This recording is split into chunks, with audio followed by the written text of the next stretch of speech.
வாங்க. செல்ஃபி வண்டி எடுத்துக்கிறேன் நான். செல்ஃபில கிடையாது. உங்க பேரு? சத்யா. சத்யா. சத்தியமா உங்க சத்யா தானா? சத்யா தான். சரி, நீங்க சொல்லுங்க. அதாவது புதுசா ஒண்ணு சொல்லி ஒருத்தன கடன் கேட்கணுங்க. ஒரு ஐடியா ஒண்ணு சொல்லுங்களேன்.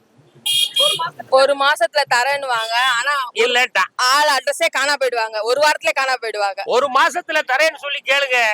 தந்துட்டானா உடனே ஊரை காலி பண்ணிருங்க. அந்த ஏரியால இருக்காதீங்க. எப்படிதானே? அப்படிதான் பண்றாங்க. அப்படிதான் பண்றாங்களா? அப்படிதான் என்கிட்ட வாங்கிட்டு ஒருத்தன் ஓடி போயிட்டான் 1 லட்சம் ரூபாய். 1 லட்சமா? பாருங்க, அங்க 1.25 கோடி, இங்க 1 லட்சம். ஏகப்பட்டவர் ஏமாந்தா ரகாயத்துல சுத்திட்டு இருக்கா.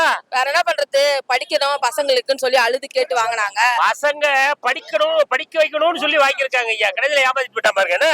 அதனால யாருக்கும் கடனே கொடுக்க கூடாது. அவ்வளவுதான். தயவு செய்து கடனே யாரும் கேட்காதியா. கடன் கிடையாது. 100ல 100 பேர்ல 90 பேர் ஃப்ராட் தான் இருக்காங்க. 10% 90 ஃப்ராட் தான் சுத்திட்டு இருக்காங்க. 10 பேர் நியாயமா இருக்காங்க. ஆமா. ஆனா கடன் வந்து அன்பை முறிக்கும். கடனே கொடுக்க கூடாது. கடன் இப்ப எலும்ப முறிக்குமா? ஆமா. ஒரு கறிக்கடையில எழுதி ஆமா. முறிக்கும். முறிக்கும்ல.